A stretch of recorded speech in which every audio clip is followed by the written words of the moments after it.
So over the All-Star weekend, there was a lot of conversation about the MVP race, and in particular, why Jason Tatum isn't in the conversation. And for whatever reason, Stephen A. Smith, of all people, decided to come to the plate, start capping and lying about why Jason Tatum deserves to be in it without being consistent whatsoever.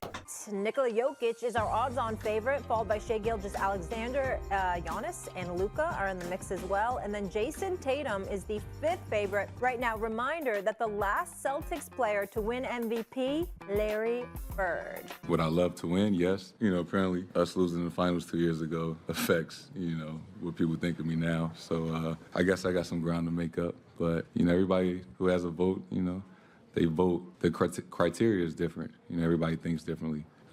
Right, wrong, or indifferent. It is what it is. So you can't tell people what they should look for when they vote. But it's the beauty of it. So actually, before we get into this conversation with Sir Capsulot and Stephen A. Smith, and also Kendrick Perkins, he was also capping as well. The only reason why Jason Tatum brought up the fact that they lost in the finals 2 years ago is because a couple of days ago, Brian Windhorst also brought up the fact that they lost in the finals as a potential reason to why that Jason Tatum doesn't get the MVP love that he probably should deserve. Now, in my humble opinion, no, dog. Because even before they had lost in the finals, Jason Tatum still wasn't a part of the conversation because he's not good enough. That's simple. Amazing player, sensational, fantastic, spectacular. But when you're in an era of basketball, when there's so many great players in the league, it's really hard to compete with how great they are just simply based off of like your record or how good of a player you may be, because they're just players that are just noticeably better. I think the same problem happened with D Wade, same problem happened with like Patrick Ewing, same problem happened with quite a few players, Jerry West, right? There's really great players throughout NBA history who didn't win the award, mainly just because they played in an era where there's like the talent level is crazy. And right now the talent level is crazy. But I just think that's a cop-out. I understand Brian Windhorst said that, so there's like a lot of, or seems to be validity behind it, but I don't really think that's the case. But even if it is, tough cookies, dog. They did the same thing to Jokic, did the same thing to Giannis. They're going to do the same thing to Embiid because he hasn't won either.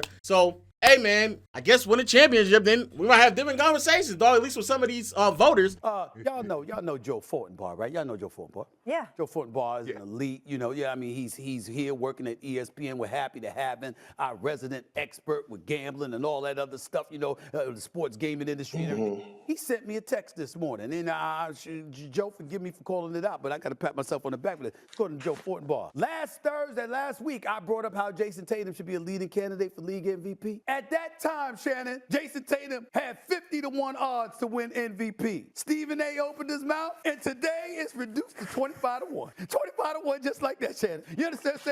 I don't know. This is actually crazy because he thinks that that's a good thing, and I think it's actually an egregiously bad thing. It actually shows proof and a lot of validity that these people on ESPN, on these panels, they actually have a lot of say-so on what's going to happen, or at least they have a lot of influence to sway certain voters potentially on where exactly some of these players may rank. Why they're using ESPN betting, I think it's because they want their audience to bet more, because there was actually an MVP straw poll that was done like 2 days ago. Why not make reference to that? Because that's going to be way more consistent on who's going to win, especially there's a longevity, a level of validity that becomes behind it. But here we are using ESPN bets. So, there's that. But nevertheless, to sit here and to brag about that is kind of scary, because not only is it proof and evidence that these people on these platforms have a lot of influence and say so on who's going to win these awards, but more importantly, these people shouldn't have that level of influence because they are some of the most inconsistent voters out of the entire slew of them. Stephen A. Smith, Kendrick Perkins, 2 voters, have been so inconsistent on who's supposed to win the MVP from one year to the next, and yet for whatever reason, they are the loudest critics of voters, even though they're essentially talking about themselves. And actually, as a quick sidebar, let's listen to what Stephen A. Smith had to say about Jason Tatum winning the award a few days ago. Wendy! Eminem! I got Jason Tatum as the leading candidate for league MVP. I knew you was going to say this. Now that Joel Embiid is out. I'm sorry. Does winning matter? Does being the best player on the best team matter? I'd say it does. I'm looking at a brother that was averaging 30 last year, 6th in the NBA. He's now averaging 27. I got some of the numbers here right now, okay? Tatum is one of 4 players averaging 27 and 8 along with Embiid, Luka, and Giannis, okay? We know Philadelphia, Milwaukee, and Dallas ain't what Boston is. They've got the best record in basketball. They've got a 6-game cushion in the Eastern Conference. Jason Tatum even has a teammate that's getting paid more than him at $300 million in Jaylen Brown, okay?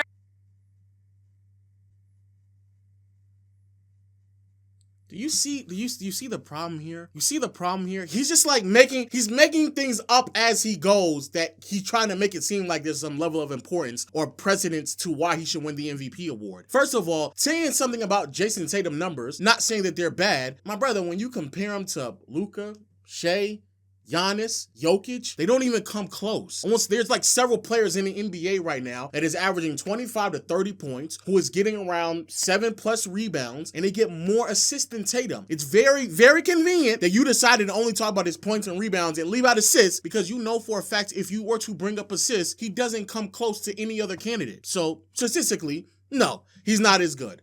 When it comes to just Jason Tatum in general, as a player, he's also not as good. Tatum is a really good player, great, not top 5, not top 3, definitely not the best player in the NBA. And also, even on a roster that is very well-rounded, really good, and I do believe winning to a certain capacity should matter, but I don't think that it matters so much so, or he has so much influence on that he should be leading in the MVP race. It'd be one thing if it was Jason Tatum and a bunch of mediocre players that no one ever thought was going to be this good of a team. No, everybody knew that this was the most talented roster in the NBA. So the fact that they have the #1 record, congratulations. Everyone thought that. Everyone expected that. But let's see how he tries to influence Shannon Sharpe and Kendrick Perkins and the rest of his audience. The point that I'm trying to make is this, y'all. When you look at Jason Tatum, it's very, very simple to me. He should be the leading candidate for MVP right now that Joel Embiid is out of the mix. He's the best player on the best team. And it ain't like he averaging 18 or 19. The brother averaging 27 a night. He's the primary target for every defense that schemes against Boston, and they're still the best team in the NBA. And he plays on both sides of the ball, averaging 27 a night. Come on, y'all. At some point in time, we just got to call it what it is. This is a regular season we talk about here. It ain't about his performance in the finals a couple of years ago. It's about right now. That also sounds good. I know for a fact in recent memory, y'all decided to give the award to certain players or not give the award to certain players because of postseason play. Okay. The 27 points per game argument. That sounds good in 2005. But once more, in a league where everyone is scoring and putting up great numbers, 27 points a game is not enough to hang your hat on. So the one thing that Stephen A. Smith is consistent on so far is regular season wins. Best player on the best team. Let's see if he's been consistent with that standard. Because you know me, I'm really, really petty. So I'm going to figure out if he's been consistent or not, because I have a hard time believing that he's always been voting on the best player on the best team. I have a hard time believing that. Last season, Stephen A. Smith had a vote and he gave the award to, is that Joel Embiid? Oh, wow. Oh, did Joel Embiid, the Philadelphia 76 had the best record last year? Let's see. Last season, they had the 3rd seed, so they didn't have the best record. Okay, so they did. All right, so Giannis did. So did he give it to Giannis with a second? So he did. So Giannis got it, then Jokic, then Tatum 4th last season. But Tatum had a better record than Joel Embiid, so why would you not just give it to Tatum last season? Matter of fact, even this year, bro, the Sixers never had the best record. It's been the Boston Celtics for most of the season. So why not? Why not give it to Tatum? Why even entertain Joel Embiid if it's always been about the best player on the best team? But maybe last year things slipped a little bit. So let's go into another season. Okay, so then we go to 2022. All right, let's see who you voted for then. Oh, you voted for Joel Embiid again. Huh. Did Philly have the best record? Let me see. I'm going to see. Did Philly have the best record in the NBA? Oh, no. Not only did they not have the best record in the NBA, they didn't even have the best record in the Eastern Conference. Now, Jimmy Butler, damn, they don't put up MVP numbers. They don't, but I know who does. Devin Booker out in Phoenix, 64 wins, had an 8-game cushion. How convenient is this? 8-game cushion at all from the next best record in the West. Devin Booker that season, he gave me, oh, look at that, 27 points, just like Tatum. Oh, wow. Let's see where Devin Booker landed on Stephen A. Smith's MVP ballot back in 2022. So, all right, so Stephen A. Smith, he wasn't first. Okay. He wasn't second either. Devin Booker finished 3rd in your race. How is that possible when you say we got to face the facts? best player on the best team, 27 points, 8-game cushion, everything that you're arguing, it's there. That's interesting. That's interesting. Because so many guys are deserving of the MVP. Jokic can win it. SGA can win it. You can put Anthony Edwards in that conversation. And Giannis. But when I think about the best player on the best team, that's the person that's getting my vote. And right now, Jason Tatum, I'm glad Stephen A. woke me up to this. Jason Tatum is the best player on the best team. I'm voting for, and that's the criteria I set since last year. Who would have thought Kendrick Perkins being inconsistent about his MVP standard? Oh my goodness! I mean, we had played a clip of him claiming that Steph Curry should have won the MVP award a few years back when Curry was at the bottom of the Western Conference. I'm going with Steph Curry. You are. Right, just think about it. A two-time MVP, and right now we're talking about he's having the best season of his career, leading the league in scoring. If you take Steph Curry off this team, this Warriors team will be in the lottery, okay? And just look at the person. So literally 2 years ago, Kendrick Perkins' logic on who he was going to get the award to MVP was based off of the theory of, you take this player off of this team, where would they be? But now all of a sudden, when you can't do that for Jason Tatum, because if you took Tatum off the Boston Celtics, they would still be a really good team. They certainly wouldn't be in the lottery. So now all of a sudden it doesn't apply. But now, because you want to make an argument for Tatum, now all of a sudden, best player on the best team. Mind you, when he made this argument about Curry, it was in 2021, bro. 2021, when they didn't even make the playoffs. They were in the play-in. But you see how things change. So Kendrick Perkins, that you sit here and complain about the criteria, this and that, and that, bro, you're one of the problems. And the person you're agreeing with is also another one of the problems, because he's had the vote for 3 years before this season, and he's never voted for the best player on the best team. There's one of the years where the best player on the best team didn't even get on the ballot for Stephen A. Smith. But everybody else is the problem. Those white voters, they're the problem. No, nigga, the nigga next to you was the problem. You're the problem. Y'all change up the criteria every single year based on how y'all may feel. So you vote off of emotions. Other people are voting off of logic and consistency. If you're upset with their logic, that's one thing. But don't sit here and say that we need to set a criteria and it needs to set in place. You're talking to yourself.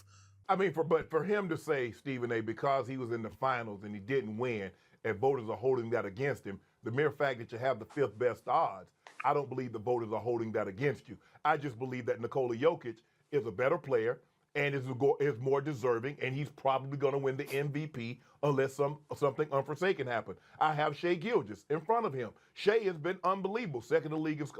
What's he averaging? 31, 5.5, 6.5. Second in league in points per game, number one in steals. No, he should be. And then Giannis. I'm not saying Jason Tatum is not having an outstanding. Let me finish.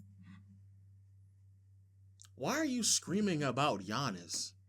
Why are you? This is the thing that just bothers. It just irks my soul.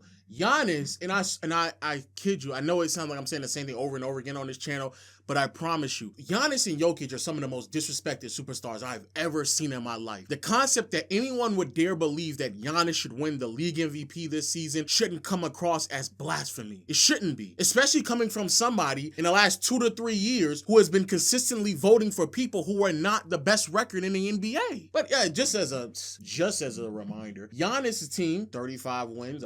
That's nothing bad at all. 35-21. Granted, they're on a skid right now. 35-21.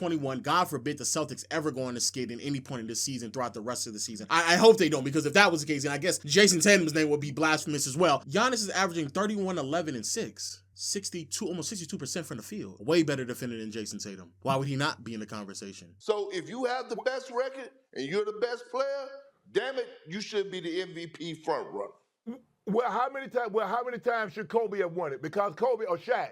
Because they had the best record and they were the best players on the team. Or Jordan. So is that the only qualification that you need to be the best player on the? It's not the only one. It's not the only one, Shannon, but it does. So that should be number one. It does factor into the equation. This is Jason Tatum's team. He's that dude. And if you understand that, and they have the bracket to back it up, and defensive and offensive efficiency stats to back it up consistently on both ends of the floor. This is what he's bringing. Plus he's winning. Plus he's putting up numbers. Statistically, I don't know what else he has to do. Be better. Just be a better player. It's actually not that complicated. You just sat here and explained how deep his talent. You just sat there and explained how deep of a roster this man is on, and you're asking what more does he have to do? If Jason Tatum was just a better player, I don't think that it would be that crazy to give him the award. But to sit here and make the argument that, oh, he's the dude on this stacked roster, that's the reason why we have to give it to him. No, that's a terrible argument. And once more, I have to ask the question, why didn't you give Devin Booker the award then? Why wasn't Donovan Mitchell on your ballot? If it matters that much, why hasn't it mattered over the past 2 to 3 years when you've been voting? Why didn't it matter just two or three weeks ago or a month ago when you had Joel Embiid leading the award? Why didn't it matter then? But now all of a sudden it matters? Oh, so really what it sounds like is y'all are just bored and you're just trying to figure out another way to give the award to someone else that's not named Giannis or Jokic. And crazy enough, Shea is sitting right there. Shea's sitting right there. Better player, better year, putting up better numbers. Record may not be as good, but also he's not on just as good as a team. So why is it that you all don't give him that award? And also, shout out to Shannon Sharp talking about Kobe and Shaq. There's been several examples of where players have been the best player on the best team or one of the better records in the NBA, and we didn't give them the award. It has always come into consideration, but that shouldn't be the end-all, be-all. If you're sitting here making an argument based off of that, and everything else Jason Tatum just doesn't come close to, not impact, not statistics, and he's on a more talented roster than everybody else, then why like the argument of record, even though he's on the better team, he's on the best team in the NBA? What are we talking about? But let me know your thoughts in the comment section below. Hit the subscribe button, notification bell, and until next time, I'll see you all later. Peace.